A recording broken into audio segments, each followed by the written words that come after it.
Deep in an underground secret Pacific Island lair, Pop Culture Minefield presents Saturday Morning Funtime. This is the Comic Relief Crusader telling you to get your morning cereal ready, because here we go.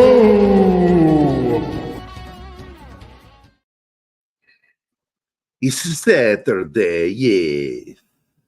Montebello. So yeah, happy Saturday, everybody. Happy Saturday. I have a question. Okay, already. Are you Sutter Kane? Have you read the book? To make people go crazy. You know, it's really so odd when you watch the film and you look at somebody, you go, oh, they're dead. Oh, they're dead too. In real life, you know, because we lost Bernie Casey and we lost Heston. Yeah. And it seems like there's a couple other people. Oh, the German actor. Yeah. Who? What? No, Jurgen's still alive, isn't he? Yeah, Jurgen. I think Jurgen's still alive. Yeah, Jurgen is the other German actor who was in Ghostbusters 2. Yeah. Big corporation. And I forget his name, but apparently he's a real troubled person. So that's part of the reason why Reitman didn't have him come back to do his own ADR and then hired Max von Sydow to voice over for him in Ghostbusters 2. What's his name? Something the Carpathian? Vigo. But anyway, this film, he plays one of the kids' fathers in the town. And he has one of the most tragic moments in the film because the main character finds him in the bar, you know, and he shoots. He's about to shoot himself with a shotgun. And he goes, "I can't help it. This is how he wrote me." And it's like, oh, man. The movie is so surreal, you know. And I guess I know the world doesn't work that way. And that's why I can enjoy the film. But some people, I'm not pointing any fingers at anybody. That stuff was scary too. And I kept having to pause the film for Anima because it was stressing her out. It really does. It gets creepy. Yeah, and I think everybody here knows by now that horror is really not my genre. It's not your genre. But I'm going to tell you, she made it through the movie. She made it. And she got some really cool stuff. And do you remember that German actor's name? I just cannot remember it. I'll just look it up real quick. Wilhelm von Hamburg, something like that. That Hamburg, that's it. I remember from Die Hard. Yeah. Was he in Die Hard too? Yeah, he was. Because I know that he tried to come to America, but he had criminal problems over in Europe. He was in constant trouble. So he came to America and it just didn't go over well. And he got like a handful of films. And then he died in 2004, I think. 2002, 2004. But also in the film, the little boy on the bicycle, that's Hayden Christensen, the paper boy. Anakin Skywalker. That's right. John Glover. I did not recognize him. No. There's only one scene where I think it's obviously him, where he turns around and talks to him at the end when he's no longer in Hobbs End. And Hobbs End has another connection to another horror film. It was one of Quatermass movies. It was Quatermass in the Pit, made in 1968. And we discussed that one too. Yep. And the name of the station where all the evil was Hobbs End. And I thought that was interesting, and I don't think it was accidental. No. I think that John Carpenter is a big fan of Hammer films. So, but Jürgen Prochnow, of course, plays Sutter Kane in it. But John Glover has a bit part in it as the doctor at the asylum, and he's just so good in the few scenes he's in. Peter Jason is in only one scene in the film. He's the best actor for creepy characters, man. Or weird, just offbeat characters. Like he plays the part of, basically it's Donald Trump in Gremlins 2. Yeah. Yeah. And he's a huge, rich builder in Chicago, right? It's Chicago, as I recall. And No, he's got a I think it's New tower. York. Is it New York? I thought it was. You Yes, might be and right. You might be right. and, Yes, New York. New York is in the movie. That's right. and So it is his New York. name is Clamp. Clamp. Daniel Clearly Clamp. based Yeah. on Trump. Clamp.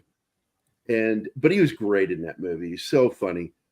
He was great as Lionel Luthor in Smallville. In fact, when he finally got killed off, I was just so sad because I loved him on that show. But he's really good in the film. David Warner is in the film. We lost One of my him. favorite character actors. Absolutely, absolutely. He has been in Star Trek in a couple of roles. He played a Klingon and he played a Cardassian, the one that tortures Picard. Kardashian, no, it was a Kardashian or was it? How many lights are there? There are 4 lights. What are the Federation's plans for Minas Corve? Yeah, but just an amazing actor. And he got on my radar because of a little film called The Omen back in '76, and his decapitation by that sheet of glass in that movie traumatized me as a kid. I was just like, I couldn't take my eyes off it, but I was just like freaked out by that. You can have that happen? I was like avoiding glass at that point. Oh, I'm not getting anywhere near that window until you get it in. When I was a kid, the thing that first introduced me to him was Baldur's Gate 2. He played the villain in that. He was really awesome. Yeah, man. Just David Warner. He was also, in my opinion, along with the actor who played Scrooge, he is the best Bob Cratchit in the history of all of the movies. George C. Scott was the best Scrooge, and David Warner was the best Bob Cratchit. That is my favorite version of the story, by far. I enjoy the Albert Finney musical, okay? But I'm telling you, you can't beat George C. Scott and David Warner. My number 2 is the Muppet one, but I've never watched it because it weirded me out. That story, I hold it too dear, and I just didn't want to see Muppets in it. I'm weird. Yeah. I'm sorry, John. that's fine. No, I it's just- like the Disney one they did of that, where It was on okay. Scrooge. Yeah, the animated one. I don't know. I had problems with it too. But anyway, I want to greet our chat. Andy Morrow is here. Deleted Scenes is here in the show and in the chat. Abdulio is here. What is up, man? Yes, this is part of the John Carpenter apocalyptic trilogy, and it is definitely his best horror is very Lovecraftian. The Thing, Prince of Darkness, and this one. All 3 very H.P. Lovecraft, and he was a fan, or is. He's still alive. He's not dead. Of H.P. Lovecraft. Penny is here. Good morning, Penny. I'm glad to see you. Admiral Tigger, good friend. What's up, man? Slasher Fred, of course, we're going to be talking horror, so he's got to be here. Yeah, there you go. Kingsport Cal says it. There you go. Do you read Sutter Kane? He knows the movie. And there's a huge nod to H.P. Lovecraft's collection of books that came out in the 90s with that amazing, what's his name? Wheaton did the artwork for the covers, where it was like one giant painting, but it was split up into the books. Yeah. And that's what they do in the film. They do something very similar with the book covers. And in it, some of the shapes you'll see red in it ends up being meant to be cut out like a puzzle piece, just like Trent does in the film. What was that? What did he say? I missed that. I did like the concept that if enough people believe in something, and it goes back to the Bible. It talks about that in the Bible, that if enough people pray and believe that something, they can move mountains. Remember that? This movie was. I was going to read that. This movie is part of the apocalyptic trilogy, like I was talking about, Slasher Fred. Exactly. Those of us that consider ourselves John Carpenter aficionados, we know that shit. And I can tell Slasher Fred is a Carpenter fan. Let's see. Tega's here. Who else dropped in? Read by Nature is here. Good morning, Reed. How you doing, man? Let's see. Trying to scroll through. Oh, the final installment of the Apocalypse where the last two had close with the end. In this one, the end comes appropriate since this is the most Lovecraftian.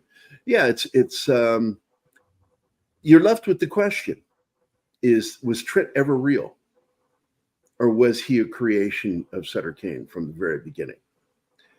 And is this apocalypse even really happening in the real world and only in his world that he created? Oh man, I consider this one of my favorite themes by Carpenter. Absolutely, Slasher Fred. Farnsworth is here. Good afternoon. I wish I could do Farnsworth's voice.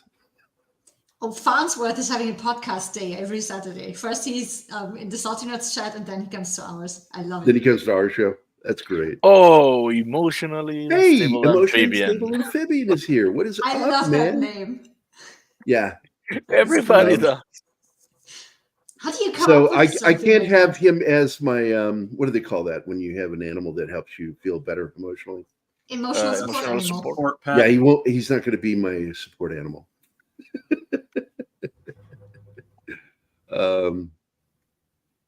So today we're going to be talking about John Carpenter's In the Mouth of Madness, and it was, in my opinion, kind of the end of the John Carpenter films for me. It was the last great film he did, and he did this film, and he did what was it called? Village of the Damned. That's when you Village said of was the Damned. That was it. I can't remember which one came first because they were close together. One was like 94, one was 95. And after that, I just kind of like felt like John stopped caring. It felt like he just didn't care anymore.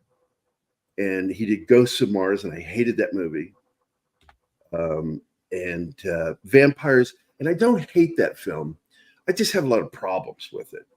And it's because the third act, the first act and second act are solid, but as they transition into the third act, it just sort of went off the rails, and I just felt like he lost what he was trying to do. Is that the one with James Woods? Yes, James Woods great in it, and so is the young actor that played the priest. I got a kick out of him. He was funny. But and Body Bags that he did for TV was an anthological thing, and I liked that one. But everything else he's done since then, I'm not a big fan of, and I'm hoping now that he's wanting to get back into directing that he's finally feeling, as Rocky said in Rocky Balboa, a little bit left in the basement, and feels like he's got something real to do again. Because it felt like I said, this film and Village of the Damned were it for me. And I can't remember which one came first. I forget offhand. Village of the Damned, I believe, was the last one. Serpent Yeah, and the I was- Rainbow. That was Wes Thinking it Craven. was- That was Wes Craven. Good film. Oh, wait, what was this? This movie, along with Big Trouble in Little China and Ghosts of Mars, are the movies. One of John Carpenter's movies that was a flashback story. That's interesting. Yeah, it's true. Because you're being told through the narrative. Yeah. Well, originally Big Trouble wasn't supposed to be that stuff that they had them tacked on because they wanted. I don't think it was, Reed. I think what it was, he got beat up by the studio system pretty badly. They treated him very badly. And that can have effects on a creator. It can impact them in their ability to create. And I think after Memoirs of an Invisible Man, they had beaten him up so badly, his passion was gone. And he eked out two more good films, Village of the Damned and In the Mouth of Madness. But after that, I think he lost his passion. But he's been away for a long time, getting those paychecks from remakes and shit like that, sequels, that maybe, just maybe, after taking 25, 30-year break, he's ready to do it again. I hope so. Yeah. That's happened to other directors, too. I'd like to see him get back in that. Oh, director's Jason's saddle here. again. Jason, do you want to join us? Let me know. I'll get, because he's in the group. I added him to the group. So he should be getting invites. So if you want to join us, man, please do. Because Jason's a local filmmaker here, a buddy of mine. Very good filmmaker. His last documentary I loved. And it's so sad we lost the I just forgot his name. The Greek pro wrestler that owned the jewelry shop here in town. Yeah. People who go there had no idea who this guy was. The Flying Greek. Flying Greek. And if you haven't seen that documentary, check it out. Yep, it is. And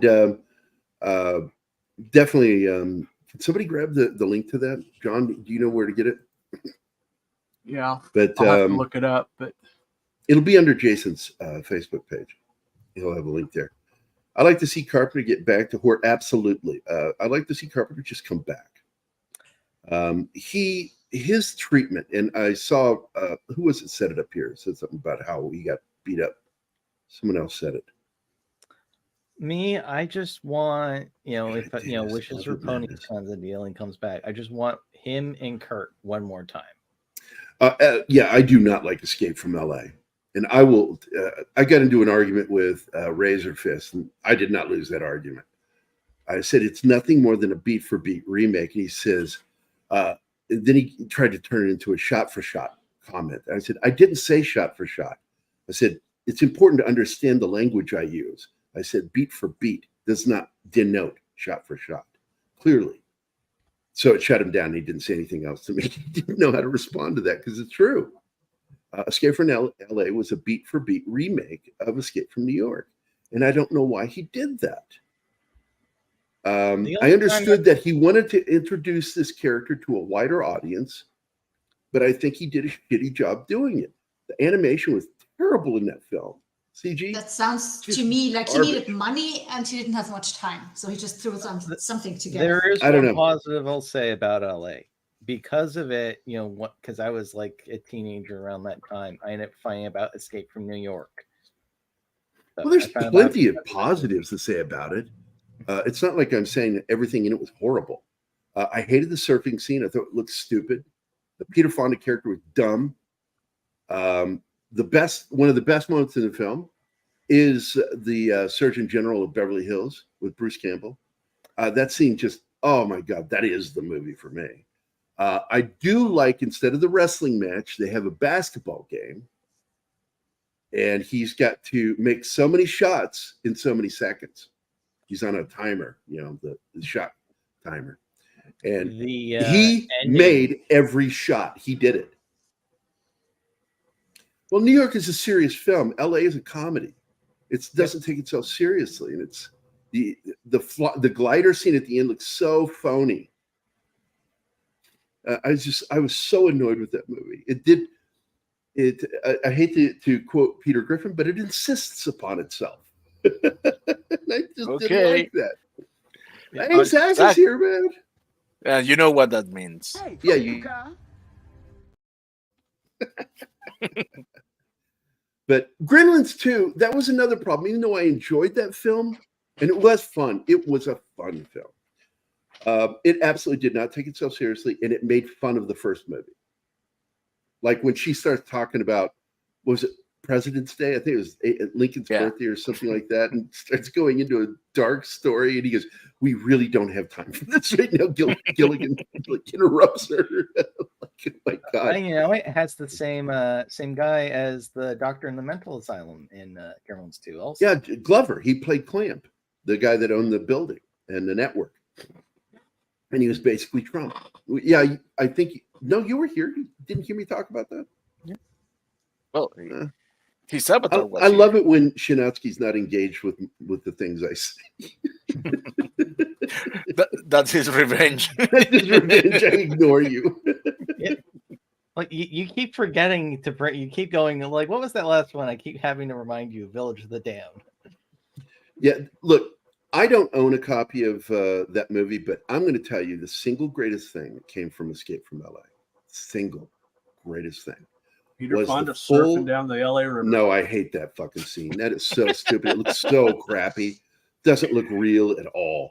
No, the theme. We got a full rockin' theme of the original film. Instead of on synthesizer, we got real bass, real guitar, real loud drums. I mean, it was awesome. And it is my favorite version of the Escape theme. I do like it. No, we all expected. We had been expecting, because at the end of Escape from New York, He caused World War III Yeah. by tearing up that tape. So it was known that he was going to be like the most wanted man in the world, that people were going to want to kill him. And the original idea was that he was going to end up having to go off planet. Never got that story. We got LA instead, which was just a retelling of Escape from New York with Los Angeles, and it was just didn't take itself seriously.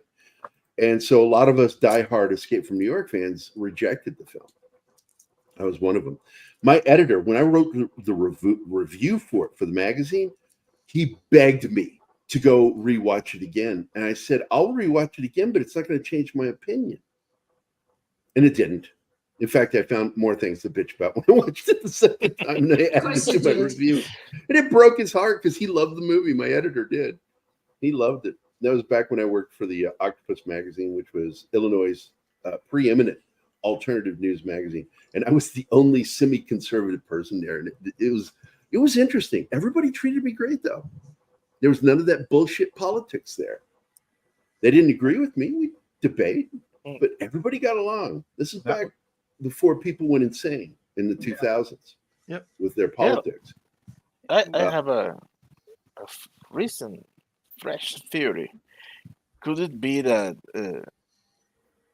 with Escape of LA, John Carpenter said, fuck it, I'm going to spoof myself? Well, that's what it felt like. And he should have told us that. If we had gotten a warning, it might have gone better. But that's what it really felt like. It felt like a bit parody, bit spoof, and it just it didn't take itself seriously enough, and it bugged us. Those of us who love that dark world. Dark. It's a dark film, Escape from New York. If you guys ever see the movie Lockout, that movie, it is absolutely a remake of.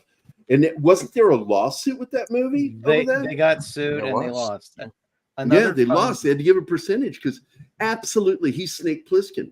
Absolutely, that is Escape from New York. Same premise, President's Daughter this time, or same thing as L.A. But anyway, this film that we're going to be if that's the case, what the fuck was Ghost of Mars? I don't know. Ghost of Mars.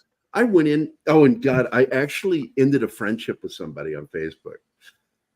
They said, "No, man, go back," because it's been over 20 years, man. If you go back and watch the film, it's better. It's better if you watch it. And I'm like, I don't believe that. No, dude, I'm serious, dude. Go back and watch it. It's better. I unfriended this guy and I blocked him. And I posted about it. I said, be prepared. Because I have friends who've been put on my shit list. And they know it when they get put on it for recommending a dumb film to me.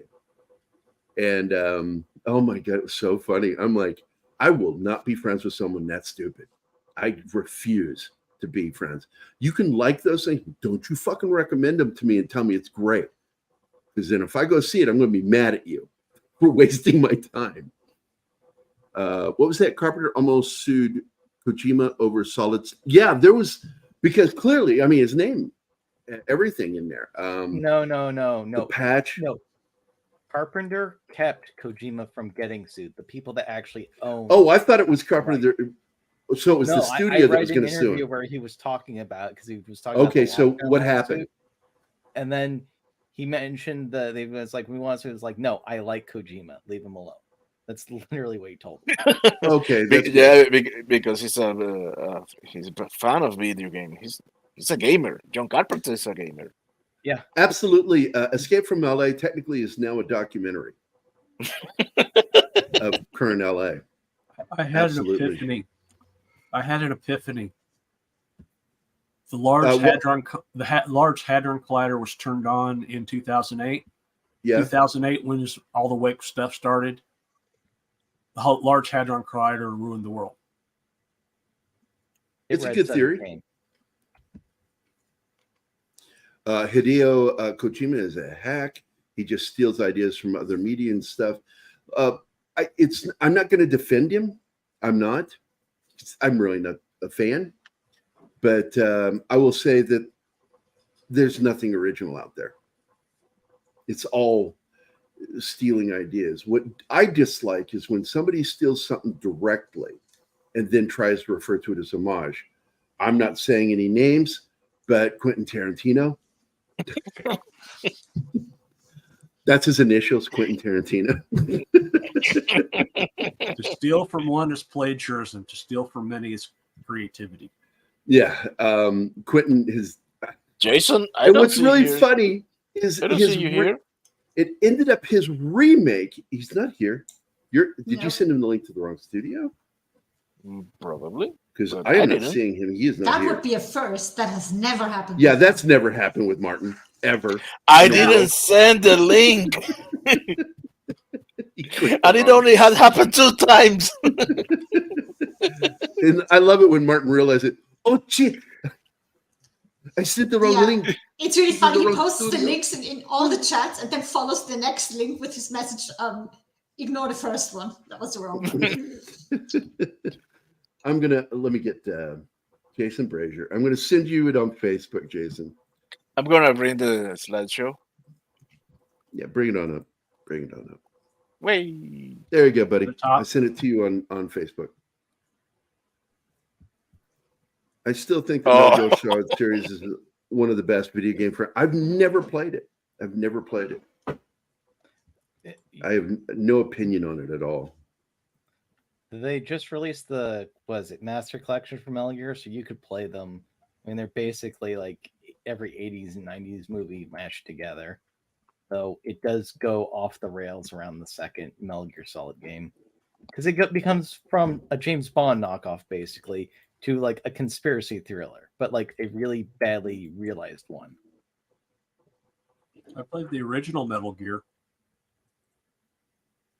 Oh, did you see the? I have the never new- played any of them ever. the new edition that has it came out recently. The what? Oh, That's the Master Collection. That's literally what yeah, I the just Master said. Collection. I don't know how to put it because it's a rehashing of a previous remaster for consoles. Yeah, they just took the remasters and they re-released them. That's fine. Okay, so right here, the opening theme is just fantastic, and I love the printing press showing the printing of the book cover. Yeah. It's really a good visual.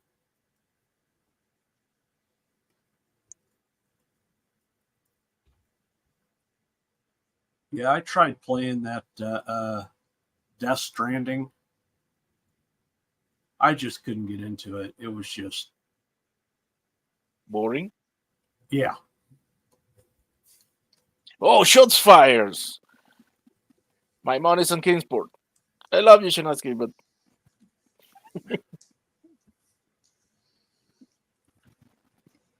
I didn't say the games were bad. I said there was nothing original in them. Question: The Stranding. Who stars in that game?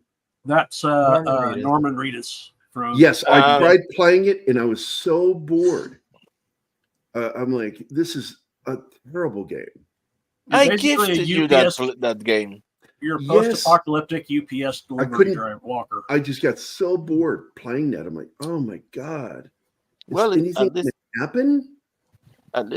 it has a very young Lindsay I Wagner. was wondering how I got that game. Yeah, I remember now. You gifted me that game. I kept it. I still have it. I didn't delete it. Well, I said, I'm just going to try this another day when I've got nothing else to do. Lindsay Wagner, man. Lindsay Wagner. I got it. I think I played like 10, Yes. 12 hours and I deleted it off my system. They even have Guillermo del Toro in that game for some reason. Okay. What is happening? Why can't he join? That's weird.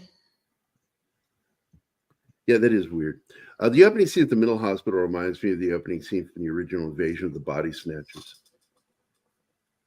I wouldn't be surprised if, once again, that was somewhere in the back of his mind doing that scene. Gary, what's this building? In real life, that is the power building. It's a utilities building. The outside It's beautiful. The inside, I don't know what they used. It might have been the interior of the actual building, and they made it look like an asylum, but it's actually a state building. I've had days when I woke up feeling like this. Oh, I love when he apologizes for hitting the guy in the junk. Yeah, it was just a lucky shot. There's a lucky shot, and the guy's walking away. You see him when he walks away. He's like limping.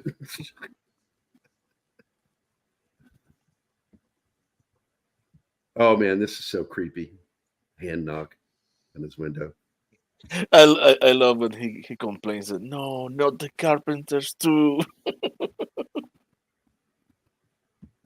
We've only just begun. Oh, Oh yeah, opening with the Carpenters, and you hear all the patients singing with it. yeah. They are that's just- butchering the song. That's one of my favorite Carpenter songs, and they're just slaying it.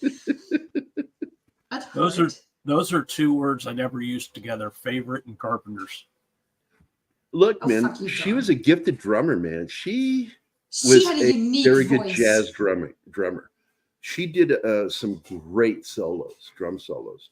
Yeah, and the fact Yeah. that she was the lead singer and the drummer at the same time, that is fucking amazing, because that's the hardest thing to do. Yeah, she was the first one before Phil Collins. The drums are not an instrument that go easy with being the lead vocalist too. Man, So show some respect 14 for that. Hey, 1408's a good film. I John, love that John, you film. are on Anima's shit list right now. I'm telling you, Uh-oh. better be careful. No, I'm just shit. saying, show some respect for what she did. There's It's okay Jason to not Brazier. like the music, but What's up, Jason? Not much. What's going on, guys? Well, we're in the scene now where David Warner comes in to interview it in his padded cell. Okay. And also, yes, in 1408, good film. Not a big Stephen King fan, but I do like that film a lot. Very good. So after the whole kerfuffle with Encom, Dillinger became a psychiatrist. Right. And what's interesting here is, I thought it was that Carpenter kind of stretched because he didn't use any of the actors he normally worked with. Because he did have his retinue of actors that he liked to dip into. And you would not see any of them in this film. This is all fresh cast for this movie. I love how he drew all the crucifixes all over him. Yeah. Yeah. I'm What a is really that? big. I think that was Oh, Sam Neill's choice too. Where are you at, Jason? Where am I at? Yeah. I'm in my basement. I'm not in Springfield anymore. No, I didn't know that. It would have been nice if you would have told me you were leaving. I had there was a huge thing on Facebook that people talked. I talked to many people and announced it. Oh, I never saw a damn thing. I'm So where sorry. are you? I'm in Jefferson City in Columbia. Oh, you're Yeah. still in the state. That's not far away. That's on state. Yeah. Yeah, we moved up here over the summer, but I had been commuting up here for almost 7 months weekly to a job I got. Are you liking it? Can't complain. I'm getting paid, but I feel I'm worth, and so I can't complain about that too much. That's good. That is actually really good. I wanted to check something real quick because I can't remember who was the DP on this film. Because he had worked with Kundi on a lot of films, and I wondered if Kundi had done. Yeah, I think it may. Nope, this is Kibbe. Yeah, this is Gary B. Kibbe did this film. Yeah, Okay. their relationship ended, and he went on to work with other directors. But he did a slew of movies with Carpenter, and he gave Carpenter that look. Man, he used a special lens that would get those beautiful-looking lens flares that weren't obtrusive. They just looked good on camera. Like in The Thing, when you see him lighting one of the flares, that you would get that beautiful lens flare off of it. Dean Kundi was like one of the greatest DPs, and he's still working, man. That guy's still working. But this is a scene where he gets caught. Not only does he get caught cheating the insurance company, he gets caught cheating on his wife too. So it's a great scene. He's busted all around, just busted. He says, apparently your wife isn't very happy about that. And what's crazy about this? I'm a huge John Carpenter fan, and I didn't even get to see. I didn't even hear. Even when this film was in theaters, I didn't even hear about it. So when I discovered it when I was a teenager, I was like, "How the hell did I miss this?" And I bought it immediately, and have wondered how this flew under so many people's radar. I don't know, because I consider it one of Carpenter's best films. I Oh, really do. absolutely, I do too. I mean, it is a mind screw of a movie, and I love every second of it. Yeah. Now, the great setup here is the way they shot it to where you can see him walking towards him in this whole scene, coming out of the building, walks up to the glass, and then smashes through the glass. Mm-hmm. Hey, thank you, Admiral T. Appreciate that, buddy. Admiral T's out there pimping for us. Click that like button. Click the shares. Admiral Teague's a good guy. Oh, yeah, he is. I like hanging out with him. We start talking Star Trek, man, and I lose myself. I just end up in another world just talking. Hours go by. That guy on the mulatto colored gentleman is holding his weapon way wrong. This scene was crazy when that guy comes to that window. Yep. So the whole idea behind this is that people reading the book, it changes them, it alters them physically. Yeah. And it also mentally changes their brain because their brain is open to a different world. And there's the artwork I was talking about. This was an homage to Wheatley's paintings that were on H.P. Lovecraft's books. The artwork in this movie is just fantastic. Yeah, it The is. posters you see later, oh my God, I love them. And there are people out there that actually have collected the fake books, that have copies of the fake books and collected them. Oh God, I would love to have one of those. Oh, heck yeah.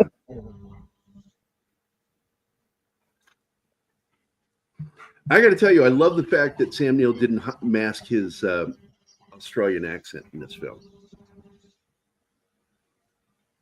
He never masks it. And that's, what's her name? Julia he Carmen? tried. Is that her name? He played Julia Merlin. Carmen. Julie Carmen. She was in, Jerry Dandridge's sister in Fright Night 2. Yep. Which is still a fun film. Don't get me wrong. It's not the sequel we wanted, but it's a sequel we got, and it's fun. I like that film. I got to introduce Anima to it. It is a fun movie. They have a werewolf in it, and it's the same actor who played a werewolf in another movie called Monster Squad. There's Heston. I've never seen him that old, so I didn't recognize him. Gary had to point that out. What was his last movie? Good question. Let me go take a look. Wasn't this his last one? No. Was it? No. Was it Okay. No, he was in True Lies after. Yeah. Yeah. His last movie came out in 2003. It was My Father. And he was in an animated remake of Ben-Hur in 2003. And he did the voice of Ben-Hur, Judah Ben-Hur. He was in the movie The Order with Jean-Claude Van Damme. Let's see. And of course, he makes a cameo as Zaius in Planet of the Apes by Tim Burton. Oh, that might have been the last one then. It's the last big one he did. mainstream? Yeah. And that was what, in 2001. Yeah. The Planet of the Apes with Marky Mark. Which isn't as Man, bad as a lot of do. people say. No, it is Sounds bad. It bad. is as bad. That No, movie is the effects were really good in it. The effects were really good, but the story was terrible. It was just a terrible story. we are quasi cavemen, and everybody is perfectly shaven, have perfectly white and straight teeth. Fuck that. It's like, I'm sorry, the Washington Monument would not just suddenly be recreated perfectly, except with an ape head. They went. It's an alternate dimension where it wasn't humans that. And the freaking ships still have power. after centuries, maybe thousands of years. No, I felt betrayed by Tim Burton with that movie. It was a That's very Battlefield disappointing Earth film. logic, man. But I got to tell you, Michael Clark Duncan as Oh, the well, general Yeah. was great. No, the acting in general, the acting. Tim Roth is Thade. Yeah. My Except for the blonde girl, the acting was excellent. Yeah. Helena Stella Bonham Warren? Carter Yeah, she was not was very good. extremely creepy in that movie. Yeah, Yeah. it was really weird, her performance in that film. Yeah. Yeah, she I love has the hots for the human. Here's the weird casting for that movie is Chris Christopherson. Like that is a person you never expect to see in a ape movie. Yeah.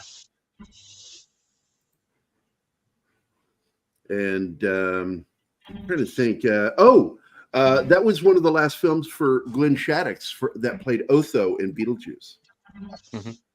No. I forgot that he was in that. But I needed to go see because I'm not sure, but I think Dale Dye worked on one scene in that film, the military scenes where they're marching. And I seem to remember him working on that film. I love this weird ass kid that's like talking with his zit on his chin. No, but he didn't. That's our Hayden, right? Oh, on the bicycle? Yeah. Yeah. That's Hayden Christensen that played Anakin Skywalker. He was, in fact, I pointed out to Anima showing her pictures of him between 97 and 98. I said he should have played Anakin in Phantom Menace because going to Jake Lloyd was stupid. That should have been the same actor, and he was young enough looking. And they should have followed in suit with like Mark Hamill, with Luke Skywalker, that he was basically, too old. That because Lucas brags about how he loves circular storytelling. Well, there's your major circular storytelling: is that Anakin, like Luke, started late. There's a reason for it, and it's kind of a stupid one. It is a stupid one, and I know the reason. It was dumb. And I don't agree with Lucas on some of his decision making. It's why so many fans revolted against the prequels. No, the reason I heard from some production I love this shot here. was that he promised one of his kids that he'd make them like a boy their age. That's a dumb reason. It's a dumb reason. Yep. The kid's on bike after he escaped the town. Yep, that's Hayden Christensen. We've been talking about that. Yeah, buddy. This scene is so freaky, his dreams. And this movie does something that I hate, but I still enjoyed it, is the dream within dreams, where you're in a nightmare and then you wake from it, but you're still in the nightmare. But it's such a simple, like the way he does it, like this shot here, turning and looking at the dead like monster cop. That's just like the simplistic of John Carpenter's filmmaking, is that he can take these tropes and like whenever I was still watching, it still creeps the hell out of me. It is. Look, when I say I hate them, I mean normally. I did not hate them in this film because they work. Carpenter it's like with the jump scare. Carpenter established the rule and said filmmakers that do this are stupid. That if you put a musical cue with a jump scare, if it's not the bad guy, you just lied to your audience and you've lost their faith. Don't do that. You can have jump scares like they did when the cop walks up behind Loomis in Halloween, grabs his shoulder, and everybody jumps when it happens. No musical cue. The jump scare musical cue. But if you add a musical cue, it has to be associated with the bad guy. And he does it again later with Escape from New York, when Snake Plissken gets onto the train and he's starting to get off the train and then gets attacked. They have that big jump scare right when he gets off the train. Music cue, that's because they're the bad guys that are jumping him. Carpenter has said this in interviews. Don't do that. He gets so upset when filmmakers do that. They don't know how to do jump scares correctly anymore. I got one reply from him on Twitter one time. Was it "fuck off, stop following me"? No, it wasn't. I would have laughed about that and screenshot it.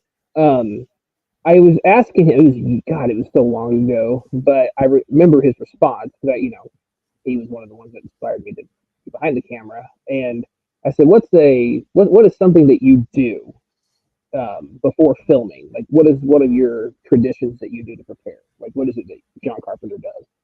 And I'll never forget what he said. And then I had to look it up, and I was like, okay, apparently he has done this or said this before. But he says, I anoint my underwear with Barbasol. And I was like, what are you talking about? And he goes, yeah, that's what I do. I'm just like going, okay. Now, I don't know if I'm being jerked around by an old man who's just talking shit or what. But that was his last response. What a weird response. Barbasol? Barbasol, That's shaving cream. I know. I anoint my underwear with shaving? What the fuck does that even mean? I have no idea. Was just like he was either just doing because let's face it, like people, I know the reason why he stopped doing what he was doing. He got burned out after doing so much, and then the studio's really crapping on a lot of this stuff and not pushing it. But for a while there, I was like, he's let's face it, since like in 1998, he has looked like he's been like 90 in his 90s forever. It seems like he's just exactly. And he's chain smoking and everything. And I thought at some point, man, he's just probably trying to enjoy the rest of his life and just waiting for it to end at some point. And he loves his cigarettes, dude. He likes smoking. Yeah. I want to respond to this one. Read by Nature. I wonder what could have made of the Phantom Menace had Lucas had the help editing, and I'm just going to tell you this. Look, he wanted to go this alone. Okay, he hired nothing but yes men around him. That piece of shit executive producer under him was a yes man. Love it, George. That's beautiful, brilliant. Never said no to him. That he did not go back to his team that he worked with the first trilogy, because they would tell him no. Kurtz, all those guys would tell him no. That's crazy. You can't do that. That's not a good idea. And of course, Alicia Lucas, who edited the original trilogy, she wasn't involved with the prequel trilogy, and it didn't work. There were so many problems. The dialogue was bad. Action was oddly paced. And if he had had the right editors and executives under him, it would have been so much better, because people would have said, Jar Jar Binks is a bad idea. Don't do that. When he said on an open mic on camera that Phantom Menace was Jar Jar Binks' story, we knew he was not attached mentally to the fan base and what they were needing from him. And he made a mistake. He thinks that Star Wars was his. No, once you have a fan base, it's no longer yours. It is a shared universe. It belongs to you and the fan base. The earliest lesson of that was with Sir Arthur Conan Doyle when he killed Sherlock Holmes. It nearly ruined his career. And he was forced to write a new story that brought Sherlock back, and he had to explain how he survived the fall at Reichenbach Falls. And you got to learn that lesson. If you want to be popular, that means you got to accept the fact that there may be a fan base. And once you have a fan base, what they want is important. That's Hayden Christensen in makeup. The only way that Jar Jar's the main focus of the story works in the Phantom Menace is if Jar Jar's actually a Sith Lord. Which would have been funny. I think that would have been funny if he ended up being one, like everybody theorized. I was all over that theory. The problem is that's too interesting of an idea for what they were trying to do. Also true. Also, it's basically to fill in a hole because nothing makes sense otherwise. It's just making it for better. I actually lost friends over my criticism of the Phantom Menace and the trilogy. I said that it was ridiculous, the use of midichlorians. It's like, because force wielders feel the force and they can feel how strong the force is. You don't need to do a count of something like these little creatures. It was just dumb. He tried to sci-fi it up, and it just doesn't make sense. Because, why even say the line, the force is strong with this one?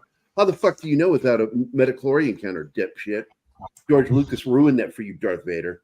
Well done. Yep. And there's obviously like some of his twists he did not work or think out. Like case in point, the one I always like to bring up, Luke and Leia being brother and sister. You wouldn't have had them macking repeatedly. People remember the one kiss, but they forget the second one on the Falcon near the end of the movie.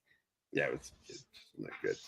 I want to get back to the dreams here because Anima brings up a good point here about the dream in a dream. I guess that's scary for everybody, but when you're a lucid dreamer and this happens to you, you're betrayed by your own brain, and it's really freaky. And yeah, I know because I'm a lucid dreamer too. Because I have me too. A lot of and control. That was one of the dream. scenes that I just barely could get past because I hate when that happens. It's so fucking scary.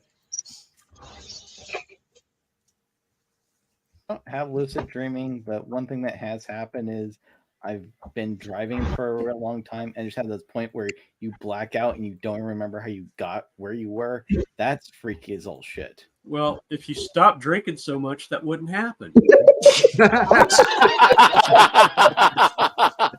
Shots fired.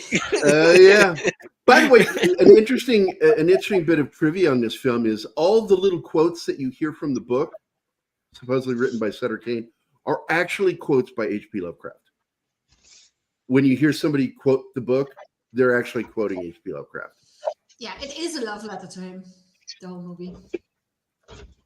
And a beautiful one.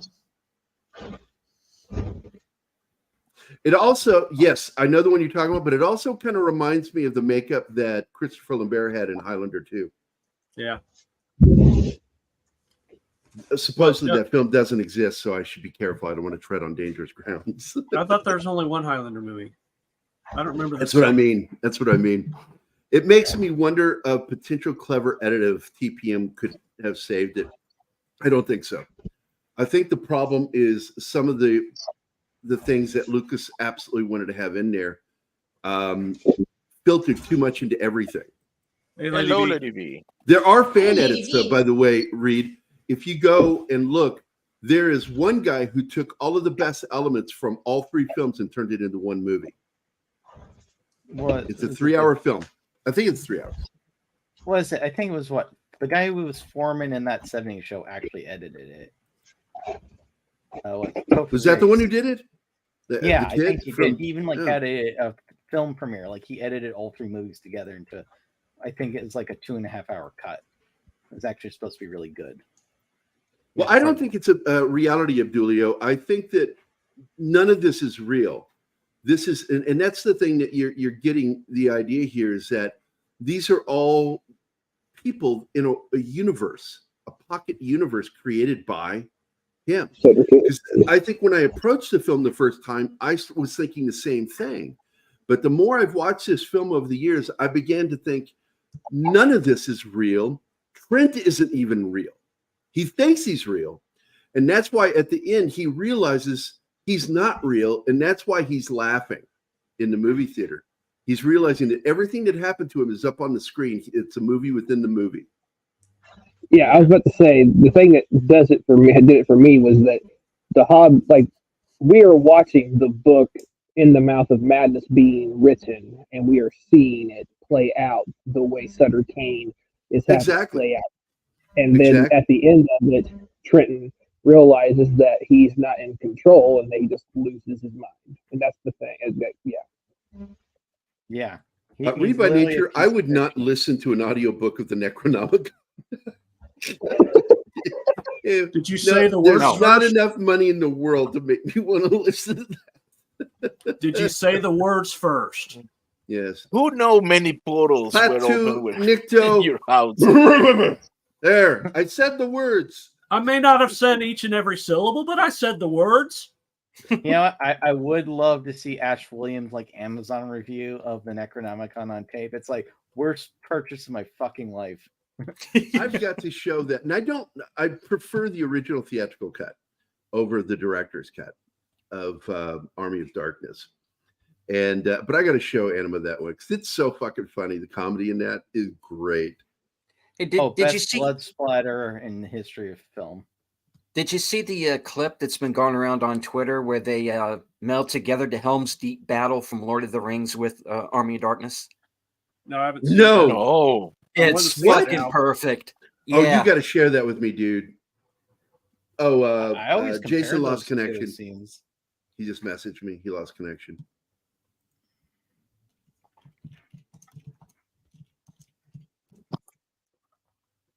Lady V is here. yeah. What is up? One thing I've experienced with Lovecraft, doesn't matter what story, if you fall asleep listening, it acts as a portal. Yeah, that's what I would never go to sleep. Are you fucking kidding me? Don't, no. I go to sleep in order to control my PTSD. I sleep with comedies. I used to use Abbott and Costello comedies and go to sleep listening to their TV show and for hours. But now I find, like I go to the sitcom channel on Pluto, and I just leave like Cheers, Frasier, or Wings playing. Oh, or News Radio. News Radio is like just one of the greatest comedies ever. And you know what, Anima? I thought it was interesting. You done with Perry Mason? One of the I would sleep to that. Was Perry Mason and Mission Impossible 2 are fun to sleep to. So I'll get some crazy dreams out of those. But I like the dreams I have when I'm listening to comedy. They're very pleasant dreams. And News Radio, I caught something that James Burrows directed a few of those episodes, and I'm like, that's why that show is so fucking good. Because James Burrows, man, he worked on Taxi, he worked on Cheers, he worked on Frasier, and Wings. He worked with him on Wings. James Burrows is one of the greatest directors of TV comedy. He really is. Yeah.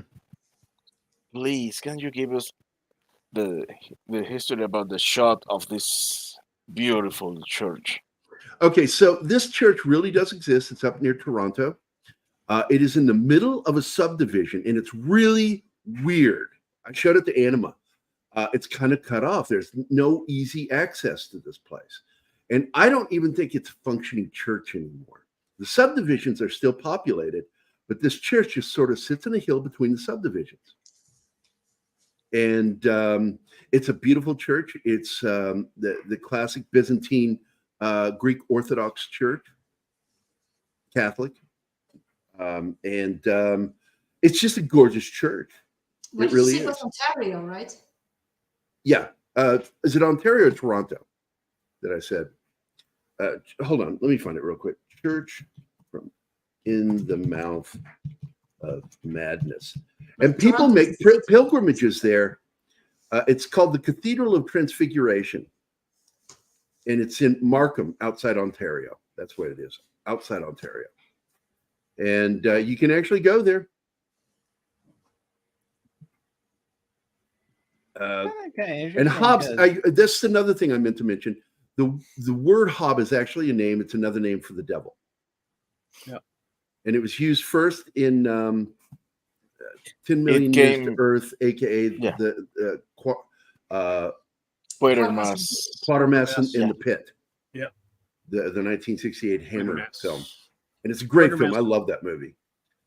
And I like all Hobbs the Quatermass movies. I did too. I liked even the ones with Brian Dunleavy. They're really good films. Yep. He's listed as an American actor, but he's actually Canadian. Yeah, close enough. He's North American. Canada's just America's hat. Man, I love that scene when the doors open and he's still with that green. Yeah, so much of this film is just so. I love this movie so much. No, man, but I mean, they were all with holding. There he is. shotguns. There's Vigo. That's Vigo. Yeah. Shoot the fucking dogs!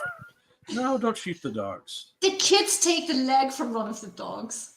I hated that. Yeah, you don't see him do it. They're chasing the dog, and No, then but later you see the dog on 3 legs later. Hold on. I was going to explain. So you see them chasing him like 2 or 3 times. And then finally, the next time you see them together, the dog is laying down in the middle of them. And then when the dog gets up, its back left leg is cut off. It's gone. And it's hopping around on 3 legs. And it's like, they took his leg. Ooh. Yeah, What did they Gary do with replayed that scene for me to enjoy it twice. By the way, it's the middle of the show. Well, it's because you didn't see it. Oh, You didn't see it right. first time. I never noticed that he's on 3 legs. Yes, he lost a leg, and apparently the kids like ate it. I don't know, man. It's weird. Hello, good evening, and welcome to the middle of the film. There you go. We're at the middle, and now we'll play our ad for our merchandise. Hi, my name's Tabitha. I'm sexy in my dangerous nerd shirt.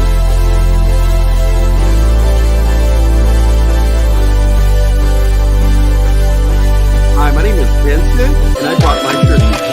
Get me closer with the guys at Pop Culture. They're awesome.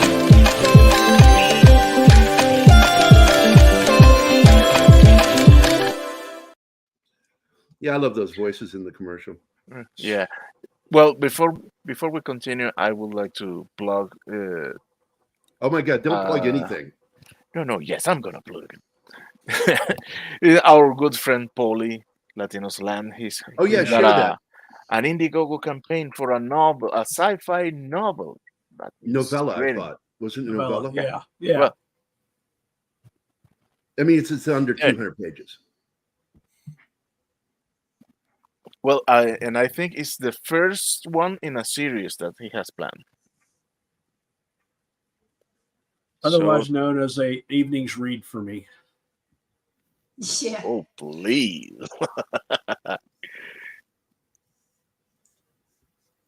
I'm a quick reader, so 200 pages won't occupy me for long. Yeah. Yeah. So you shared the link. I thought you were going to share the page too. I figured you were going to share it, but well, if you can do it, I've got it right now. I just opened it, so I'll share it. Present, share screen. So you finally made your peace with the word present. No, I don't think so. Yeah, that'll never happen. Stupid. There you go. This is his novella right here. Got a little video for it, so I'm going to play it. Well, a little bit of it. I didn't realize it was 7 minutes.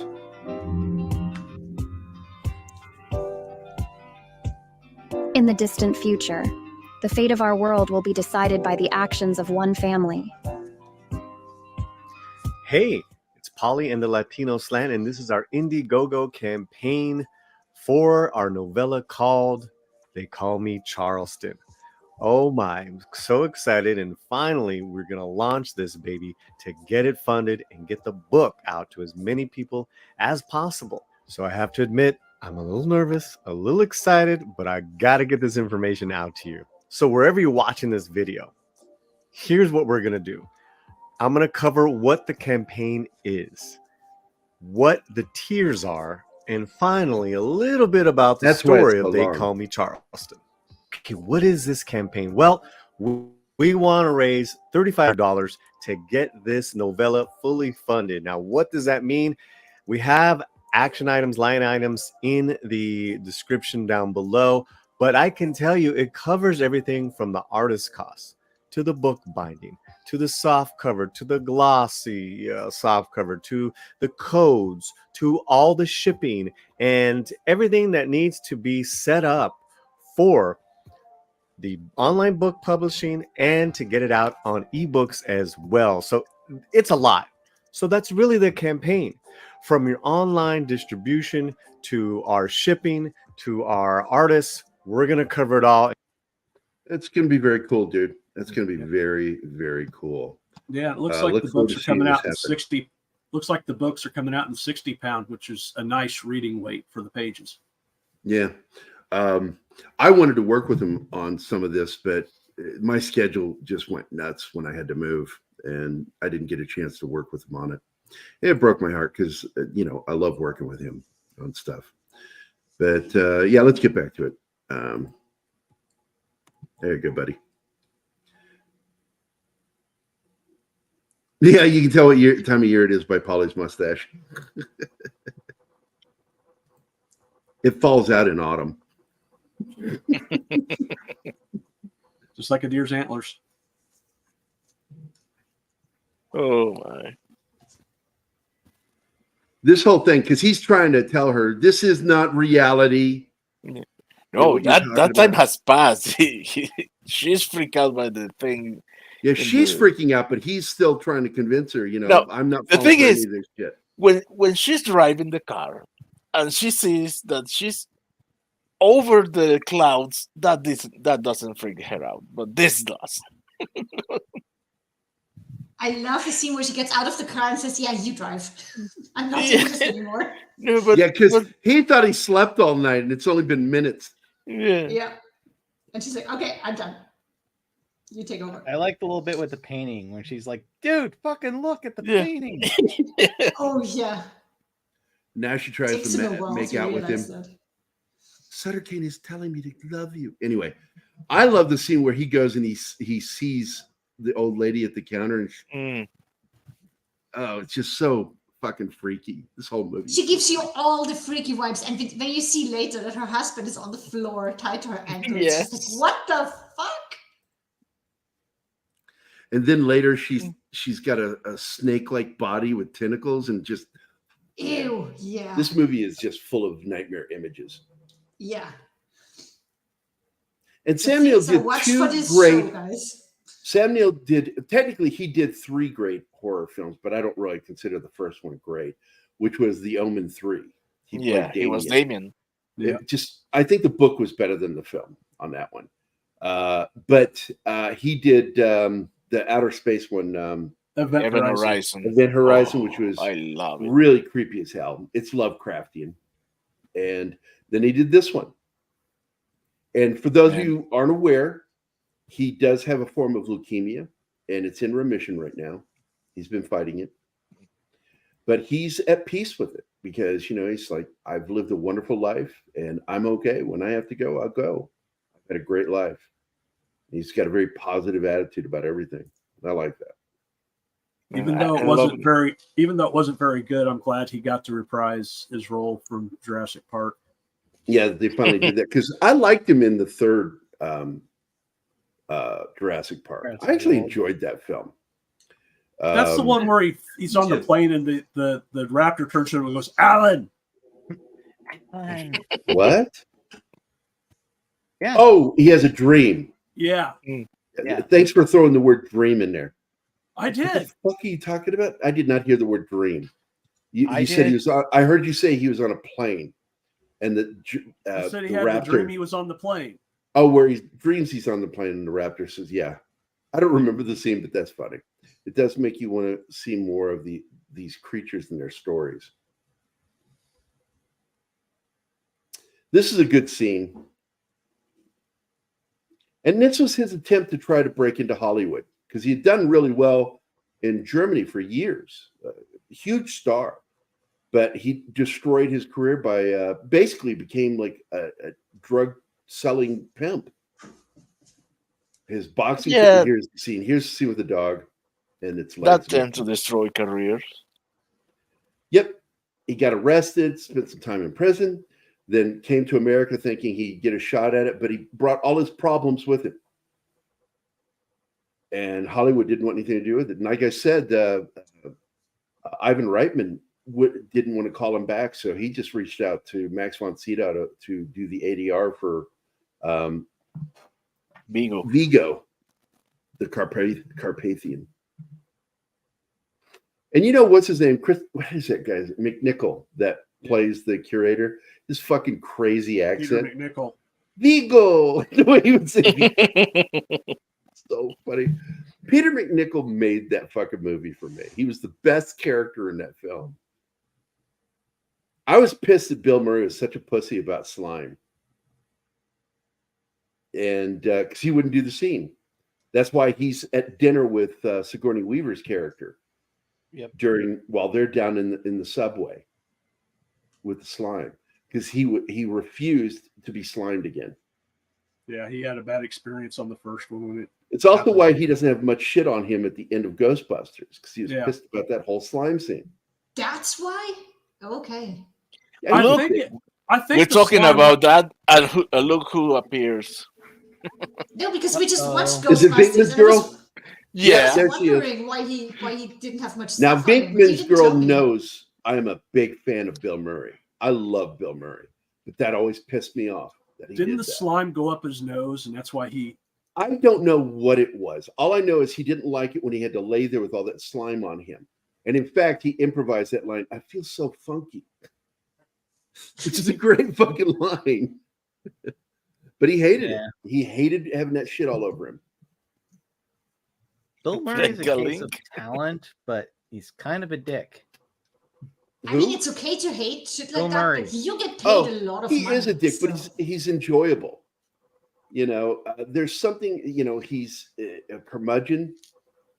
I love the fact that he just said fuck you to the system and said that if you want me in your movie, here's your 800 number. I don't have an agent. Just call. I'll listen. If it's interesting, I'll call you back.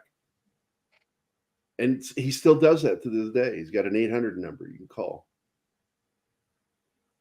Well, you know, it's public. You can actually look it up. He's using Wes Anderson, so. What's that? Well,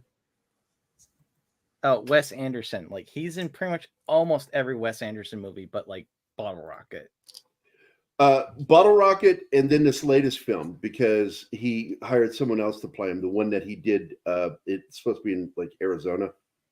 Yeah, Asteroid City. Yeah, I hated that movie. I really did. I tried getting through it. I kept having to stop it. I was getting so annoyed. I get so tired of how he wants to make everything look like it's in a dollhouse. It's just exhausting. Yeah. Just tell a fucking good story. The whole thing with Venkman not having much of the marshmallow on him actually works for his character. He would step behind. Well, he's the romantic lead in the film.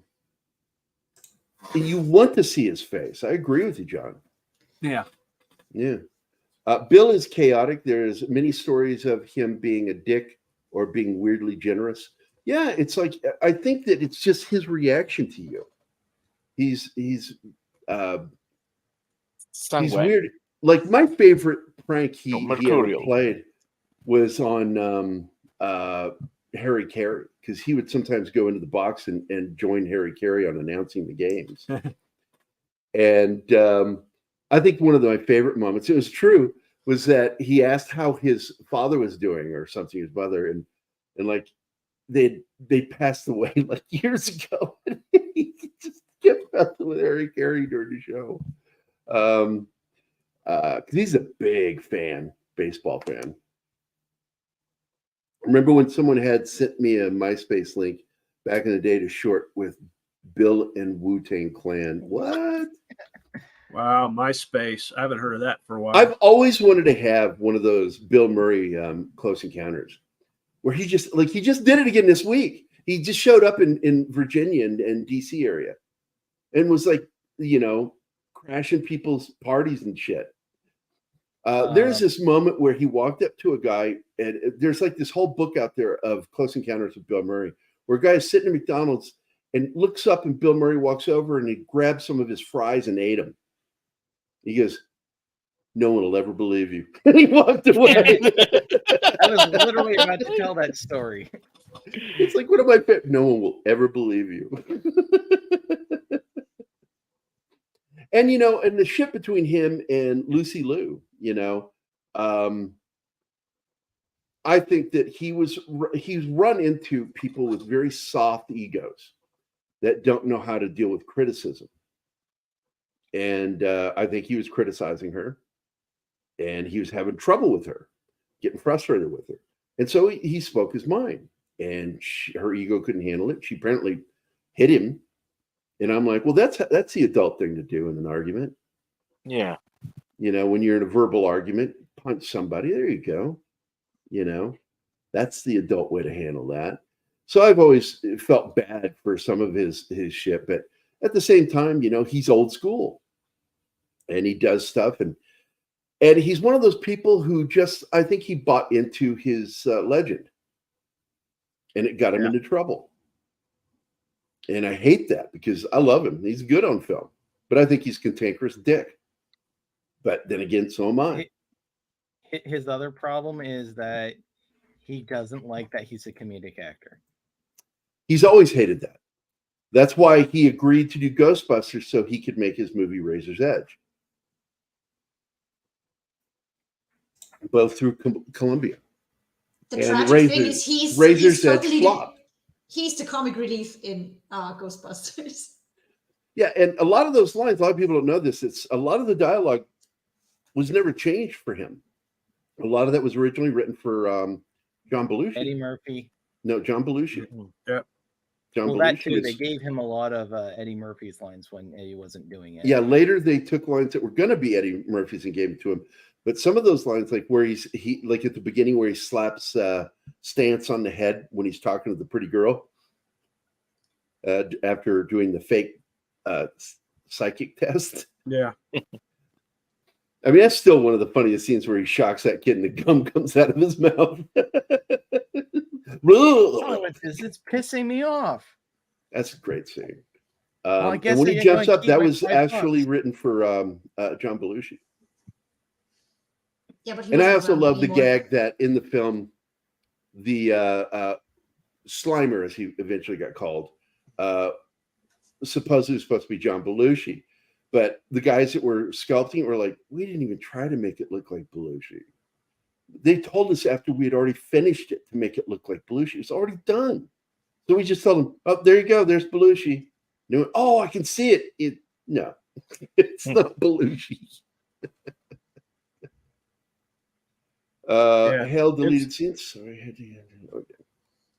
I like how after the old man takes his head off with the shotgun, he finally realizes, hey, this isn't fake. There's something, you know, they're not actors. Yeah, because he kept thinking it was all special effects, makeup, and shit. Yeah. Till that happened right in front of him. He's like, I'm in trouble. Well, that's if those were my special effect, that one would be. I'll tell you what's a mind-blowing. special effect is how she swallows those keys. Yeah. That's a whole set of keys, and she chokes that down bullshit. Well, and this you know, freaked Anima out when she comes out of the car, all exorcist-like. Is that Anakin again? Yeah. I mean, Anima didn't even hide her dismay. Oh no, oh,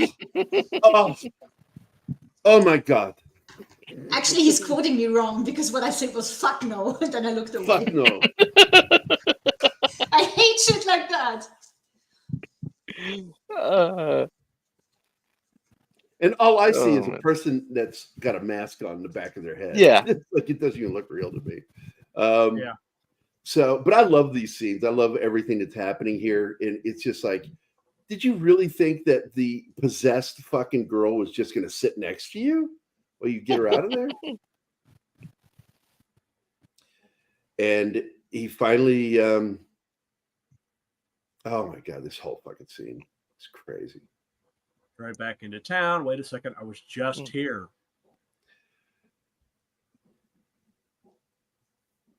Oh my God. Sam Neill is so good in this scene. I love him, and I've seen him in a lot of stuff. But to me, in my mind, he will always be Merlin. I can't change that. And I've never seen that show. Never seen it. It's good. It's good, Gary. It's good. It departs heavily from the mythos, but it does. They acknowledge it at the end because well, you have to watch it. It's enjoyable. I wouldn't say it's a great film, but it's enjoyable to watch. Yeah, I love this whole scene. And once again, this is a town outside of Ontario. And it's beautiful. And it reminds me a lot of the towns that were around, the old towns around Fredericksburg, Virginia, where I grew up. Not too far away from us there in West Virginia is Harper's Look. Ferry, which looks just like this town. They have a mostly peaceful protest. Mostly peaceful. And then you got to bring in Newt's voice. Mostly. You mean cases full. I still have to watch. I was waiting to see it with Anima, the new South Park shitting on Disney and Lucasfilm. Oh, the pandering special. Yeah, I so want to watch it, and I want to watch it with Anima because this looks like another one of their intelligently written shows. Because you know I'm And not she a South enjoys Park fan. when I show her the intelligent ones. She likes them. Sometimes, yeah. No, the intelligent ones. You said that was good, but when I show you the ones that I like that are just absurdist, you don't like them. Yeah, I don't like absurd, and I hate the look of that show. It's just so cheap. I get why they're doing it. Well, it was meant to but look that way. Yeah, I don't like it. It was done intentionally to look just stupid. It's funny. With religion in general, yeah. Thought the scrawny kid is Merlin playing house servant to King Arthur. Yeah, that's the British Heather Langenkamp. British Merlin series. I know that name. Who is that? Nightmare on Elm Street. Yeah. Yes. And by the way, welcome to the show, Pata Wannabe. Wannabe. I haven't seen you in a couple of weeks. Good to see you. Thanks for joining us, man. We got a good little audience right now. Sam Neill, my introduction to him was when he played Damien. And I thought it was interesting because he really kind of reminded me of the kid that played Damien in the first film. Yeah, I can see that. And I really liked some of the stuff because the book is really so much better than the movie. You understand more of what's going on. But the film still, it's not a bad horror film. It's not bad. It's just not great. But Sam Neill got his start doing horror. In fact, one of my favorite films with him in the 80s was the film where he and Nicole Kidman are out on the ocean. Dead Calm. Mm-hmm. And it is kind of a horror film. It's not supernatural. It's a psychotic because they think they saved somebody, but the person is the actual person who killed everybody on the other boat. And now he's on theirs. Oh, there's no wind. So they're trapped out there on the ocean. So, Gary, remind me, because you've brought up both movies now, which one was first, Omen 3 or Attack Force Z? Attack Force Z, for some reason, I'm thinking that's in the 70s. Yes. I thought that was 81. But I could be no, wrong. it was 82. Oh. Holy shit. I thought it was older than that, too. But no, that's an Australian production, and he came and did the Omen. The Omen 3 is later. I think it was 83, 84. The Omen, it might have been, hold on, let me check. 3. Fucking 81. So it was first. He had already made his venture into American cinema. Well, it may have taken longer to shoot Attack Force C, so it may have actually been filmed first, but it didn't release first. Well, let me go to Wikipedia and see if they show shooting plot. Let's get past plot production. It was shot in Borneo on the island of Ternate, and it began production in 79. Okay. 79. So let's go to Omen 3. Go back, and we'll see, because I think that was shot in 80.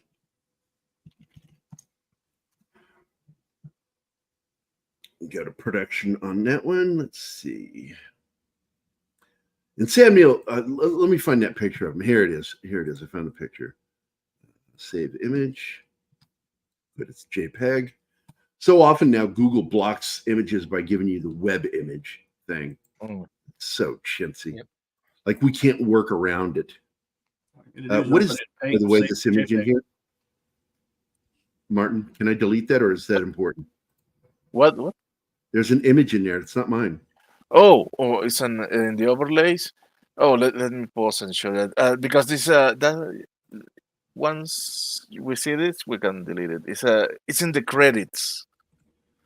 Read Oh, that. See, because it's there. Can you got a copy of it? There it is. Go ahead, show it. There we go. There we go. Now we can Okay. delete it because it won't let me upload the image of Sam Neill.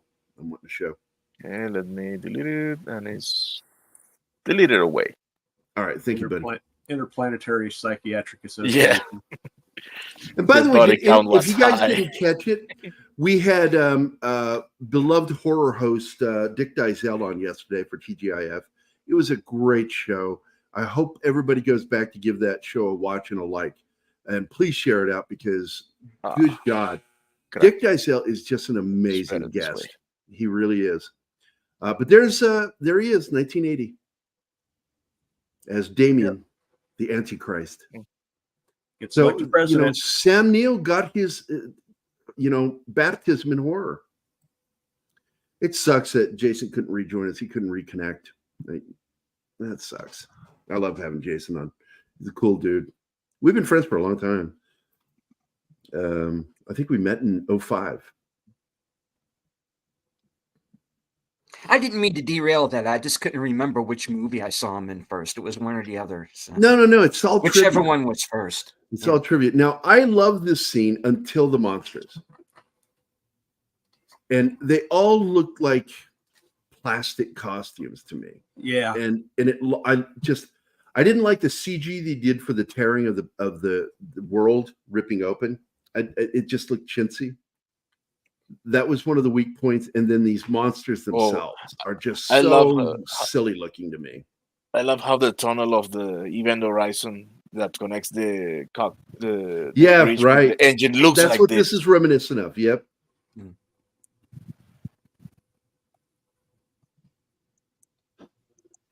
And I liked the fishy looking one, but the rest of them, when you see their feet moving and stuff, I hated it. Then he wakes up and he's suddenly outside of the town, back on the street. This is great. He's got the book and he refuses to keep it and he throws it. He's like, get the fuck away. He asks the kid, how do we get to the highway? And that's where you see young Anakin. This movie almost becomes a comedy at this point where it's just like, I toss the manuscript away. It just comes coming back. There he is. Hayden Christensen. Damn. That's he was only a year older when they started, or 2 years older when they started making Star Wars, and he should have been Anakin all the way through. Poor Jake Lloyd's life was ruined by Star Wars. Too young. No protection. Nobody protected him. Yeah. One of the actual creepiest real life things I've ever seen is if you watch the behind the scenes on Phantom Menace, there's a point where it's showing him getting cast and you see all of his acting teachers behind and they're all smiling, and it's not a like happy smile. It's the, we fucking got him smile. It's creepy as all fuck because it's literally a bunch of adults preying on a little boy. Yeah, it's what it was. It really was. And I really hate that Lucas did that. I really do. But that's pretty much par for the course for everybody in Hollywood. And I think Rob Bottin did the creatures for this, Reed. I just didn't like the foot shots. It's really what lost me. I think that they should have been hidden more in shadow and you shouldn't have seen their feet. Gary is a foot connoisseur. No, it's I know you're making a joke. It's just that I think that when you've got things that aren't real, that are made of plastic, you want to find the best angles and lighting to make them look as real as possible. He did that with The Thing. He did not do that with this. It was very bad. Now, he did it good with the wife and her tentacles and shit. That fucking shit was awesome. But the creatures in that final scene chasing him just looked fake. I think they should have kept the whole Lovecraftian theme of I can describe it, I can show it because they are Yeah, to undescribable. have a form that you can make out is a problem. The thing about the horrific gods, ancient gods of H.P. Lovecraft, is how undescribable or indescribable Yeah. they are. Yep. Tentacles, the shapes shouldn't be normal. You shouldn't see, like, is that a body? Is that no? It's not human. What is that? What am I looking at? That is, it's what you're not understanding that makes it scary.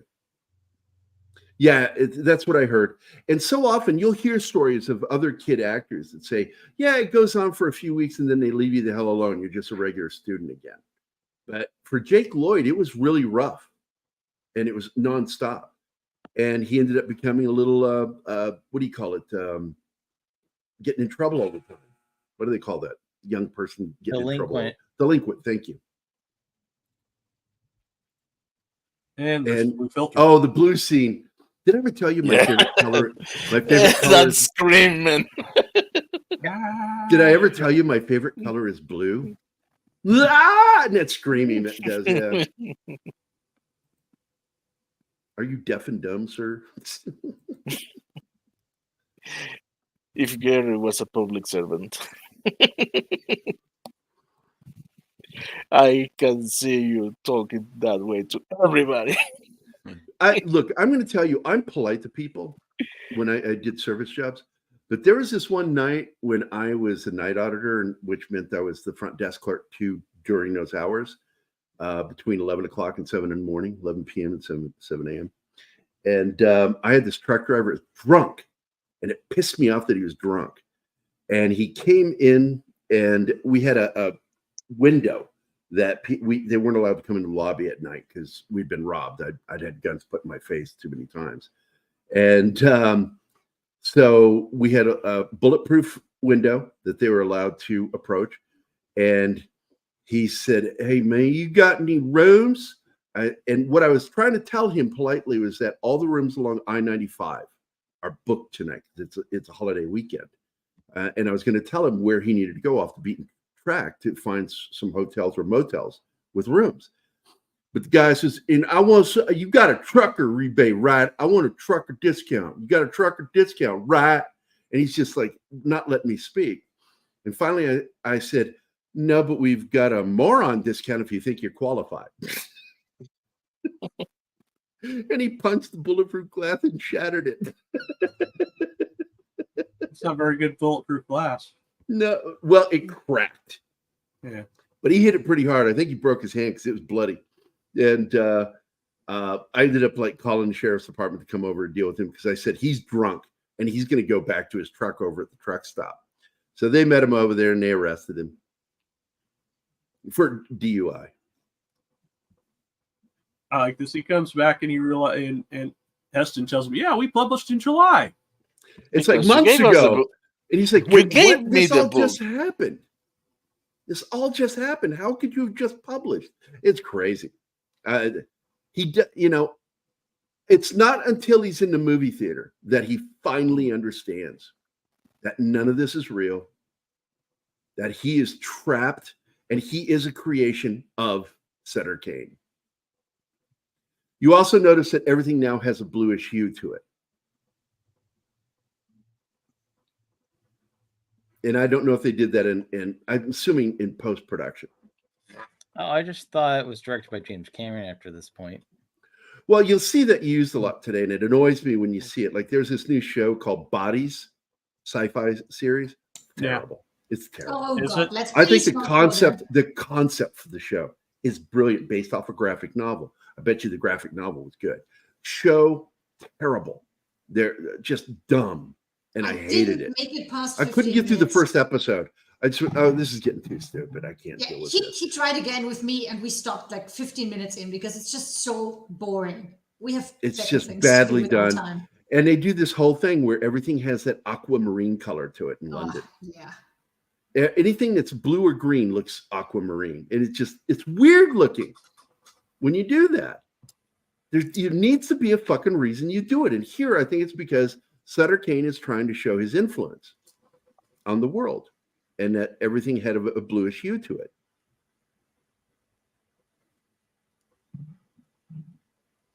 And that, of course, going back to the whole nightmare within nightmare, it's all within a nightmare. It's all not real. It's crazy. This is always going to be one of my favorite films of all time. It really will. John Carpenter and Ridley Scott are the top 5 directors in my list of favorite films of all time. Because the first 5 films, and you know what they are. I've said it enough times. Number 1, Blade Runner. Number 2, The Thing. Number 3, Escape from New York. Number 4 is Duelist. And number 5, Big Trouble in Little China. Just great fucking movies made by 2 directors who, when they are at their best, make really good stuff. And with Ridley, he needs to have a solid script. If he doesn't have a solid script, because he's not a very good storyteller.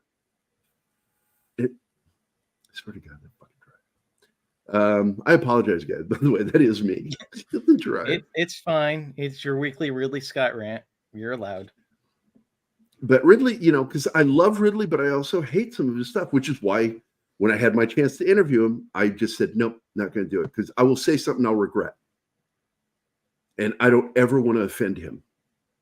But I have criticism that he doesn't understand irony and he doesn't understand story structure. But the guy is the greatest visual director in the history of cinema. Period. No one comes close.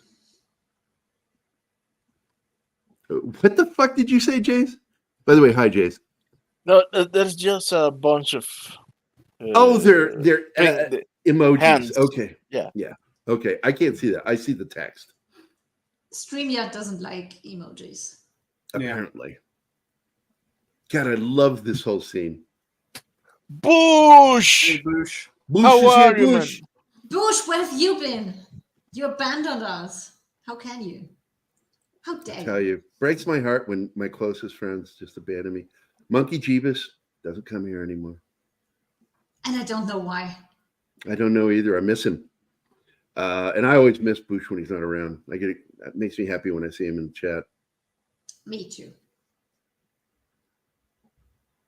But it's like that, we have a close relationship with our chat. And I look forward to seeing him. It's the only reason why I do the shows is to interact and talk to you guys, have fun. I'm having fun. If I wasn't enjoying myself, I wouldn't do this fucking stuff because this is not something I would do naturally. Oh, Pshaw. What are you, the lion? Cowardly lion?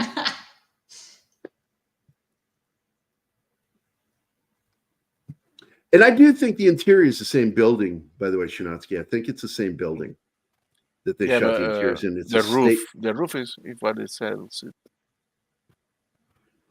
I'm going to double check because that is a utilities building, the waterworks building.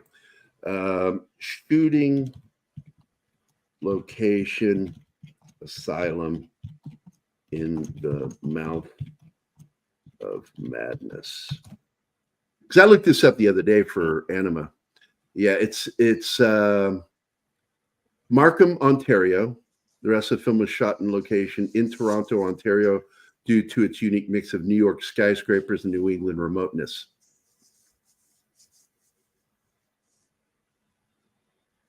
But I'm not seeing where it says the interiors. Let me see if I just put the word. Filming in Canada obviously was a budget-friendly choice too back then. Yeah. That's why the whole Stargate franchise went up there to Vancouver. Well, one of the reasons. Yeah, for years, by the way, with comic books too. Really, I didn't know that. Canada had some of the most competitive prices for publishing. Yeah. It wasn't until the Asian market kicked in, and Tricolor is who I used for several books, and I got them because of working for IDW, because they told me the secret of who prints the books for them. But now Tricolor doesn't print anymore. They've changed.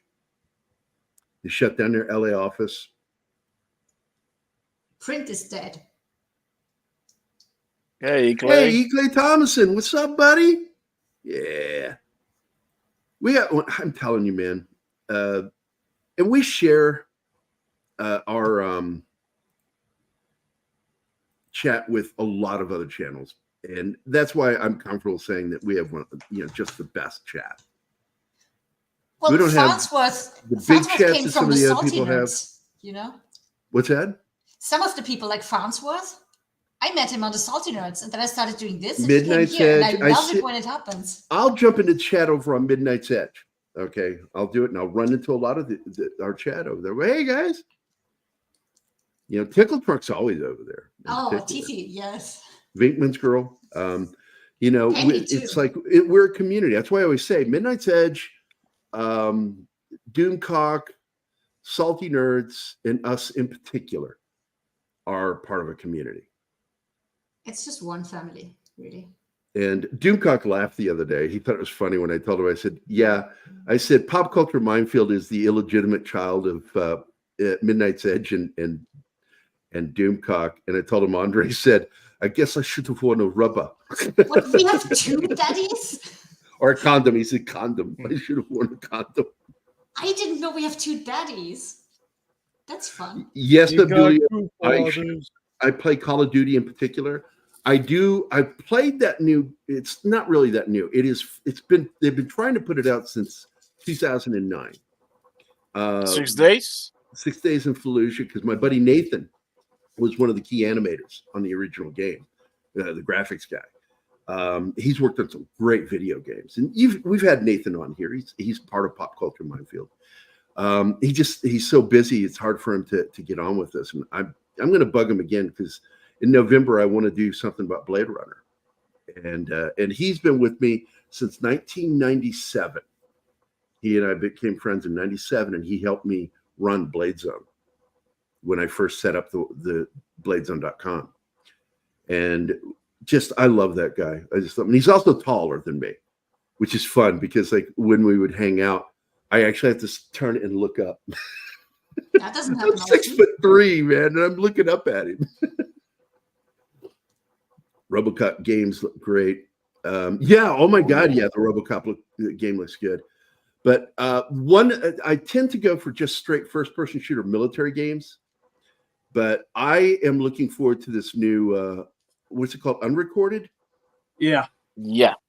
I want to play this game. It looks so real. The whole Real Engine thing they're doing there. And the guy got some criticism.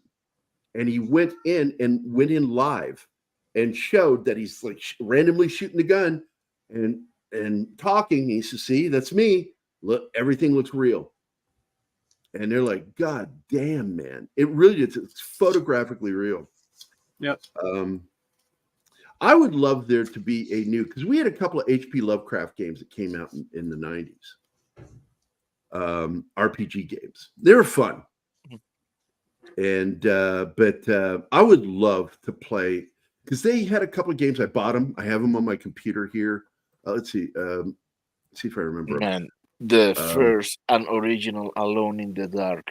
My God, that game is so good. Actually, on my desktop, I have Death Stranding, Star Trek, the 25th anniversary, which Shinatsky got me, and Death Stranding, you got me, Martin. I also have Sherlock Holmes, Sherlock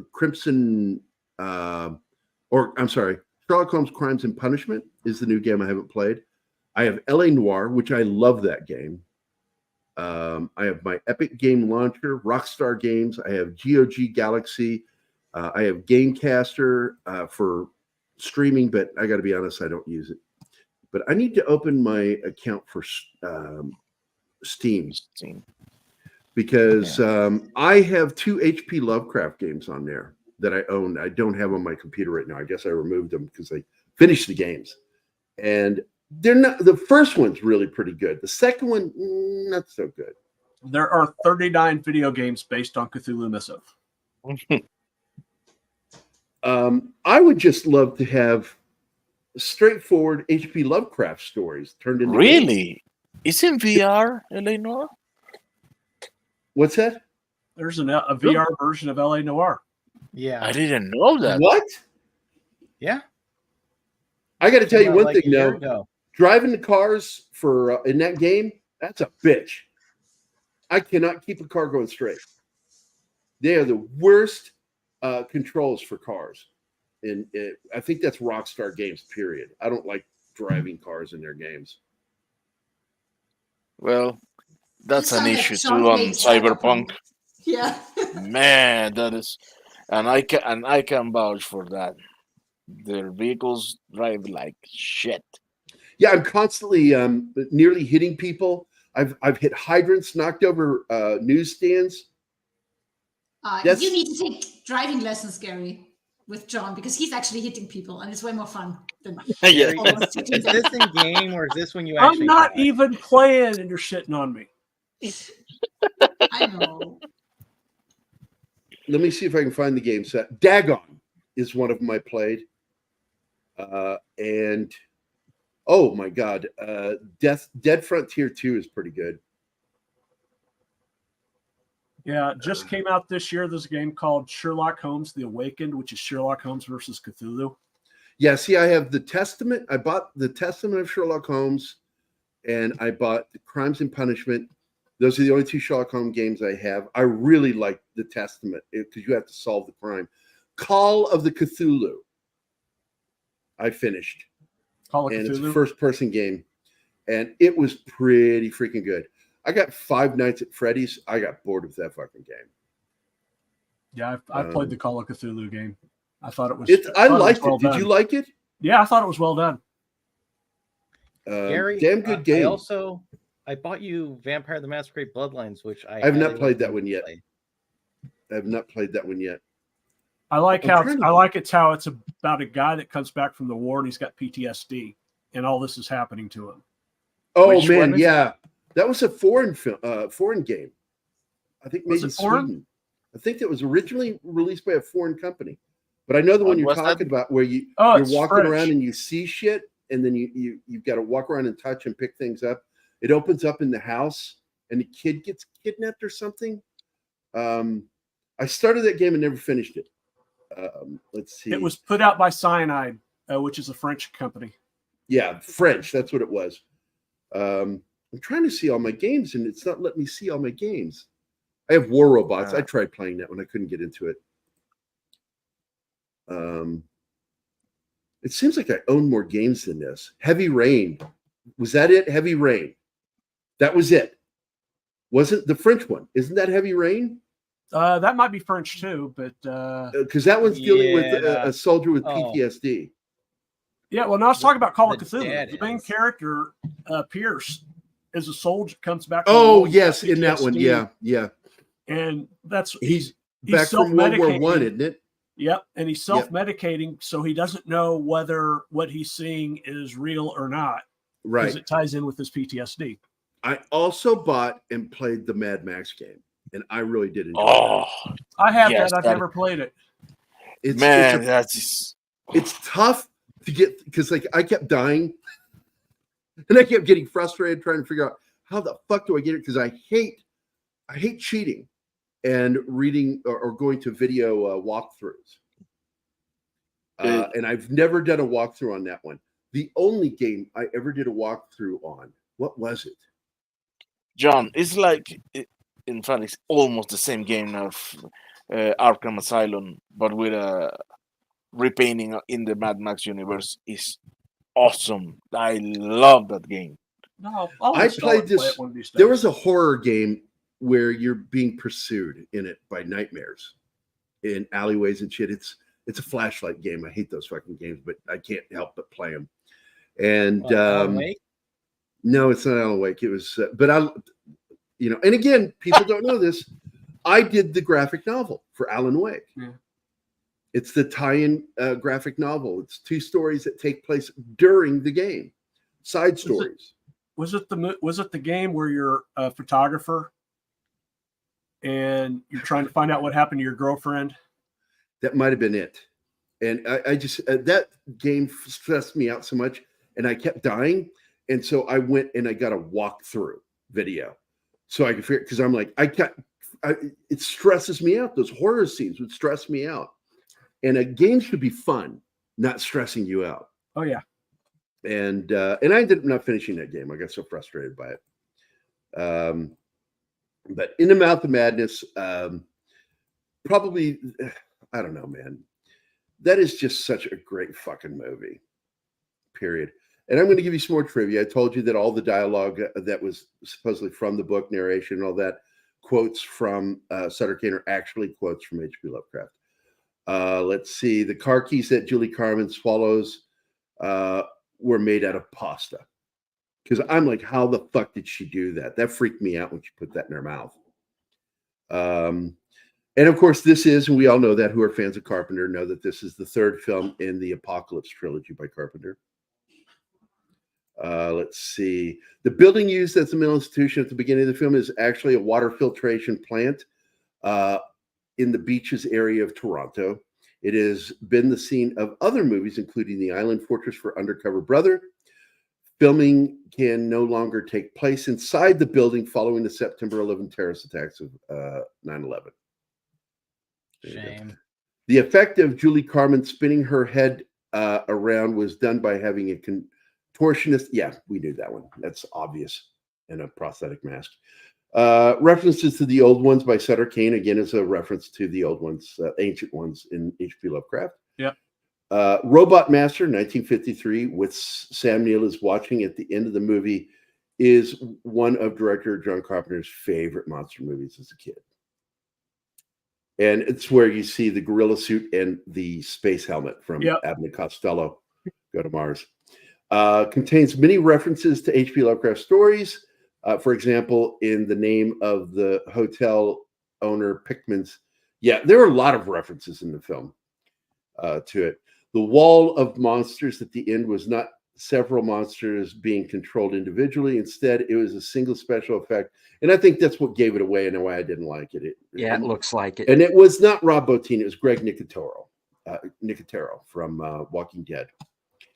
Mrs. Pickman creature was shot as a miniature. Originally, it was a man in a suit prosthetic, but John Carpenter didn't find it convincing enough. The Sutter Kane character is clearly based on John Carpenter's friend Stephen King. The 6 Sutter Kane novels which Trent uses to track down the town of Hobbs End are the following: Hobbs in Horror, The Feeding, The Whisperer in the Dark, Something in the Cellar, The Breathing Tunnel, and Hunter Out of Time. Also, these titles are direct references to H.P. Lovecraft works and a direct inspiration to Dunwich Horror, The Whisper in the Darkness, Rats in the Walls. Oh my God, that one. The Thing in the Doorstep, The Shadow Out of Time, which is cosmic horror, The Hunter of the Dark. Because there were other horror stories that Lovecraft would write, and people tend to forget that.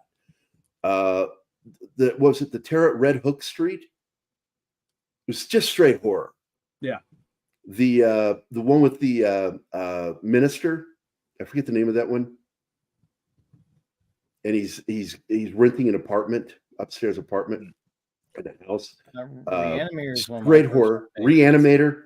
That is not Ancient Ones. That is just straightforward sci-fi horror.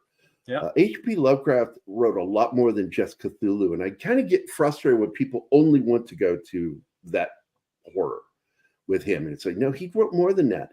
He was the king of it. He was the king of horror. And I consider the only person to come close to him as a writer is Clive Barker. Because Clive Barker has made me have nightmares after I read a book. I've actually had nightmares after reading something he wrote. In fact, one in particular, Weave World. The Three Witches, there's a scene with them in an apartment complex where they tear through reality to come get this guy to try to kill him. That scene, I had nightmares after I read it. I'm like, okay, no more Clive Barker before bed. Nope. Well, I think part of the reason why Cthulhu is so big as it is because he invited other authors to play in his garden. Mm-hmm. You know, it wasn't just, okay, this is my world, I'm going to build it. He's like, no, write, if you feel free, write stories about it, so. Hey, hold on. I saw some comments about Freddy's. By the way, I recommend the Five Nights at Freddy's. Good film, even if you don't know the game. I'm looking forward to seeing it. But the first version of Five Nights at Freddy's was done with Nicolas Cage. Yeah. Well, it was not bloody gory. Yeah. It is not the same, but it's the same at the same Clearly time. inspired because the makers of that said, If you guys aren't going to fucking do it, we'll do it. Because they were taking forever to make their Five Nights at Freddy. They should have had that thing done years ago. But Oh, man, anyway. I love Willy's Wonderland. Yeah. Willy's Wonderland is fun. I own it. I bought it. I loved it that Oh, much. I bought it. that moment in which Cage has to fight to save someone, but it's the time for him to take his sodas, and he looks at the girl and looks at his watch, and she says, "Just go, man, just go." And you know what's really great? Not one word of dialogue by Nick Cage. Yep. No. It's all physical acting in that film. I loved it. I like that film. But I would like to see some of the other stuff. Robert E. Howard had horrific stuff in his writing too. Yeah, Yep. you're right. Well, he was friends with, And they were friends. Yeah, they were pen pals.